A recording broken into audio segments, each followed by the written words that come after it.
Hi Walid. Hi Safa.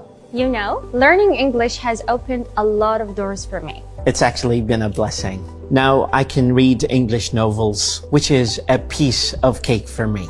How has it helped you?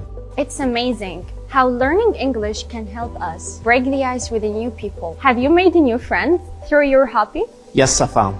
Joining a book club was a game changer. It really helped me fit in better. How has English helped with your hobbies? Knowing English idioms like hit the nail on the head helps me communicate better in my painting class. It's a whole new ball game now. Exactly. It's not just about learning the language, but also understanding the culture. Do you have a favorite idiom?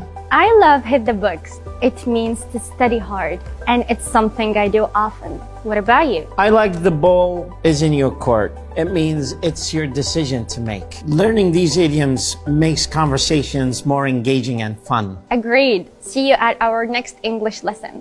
See you.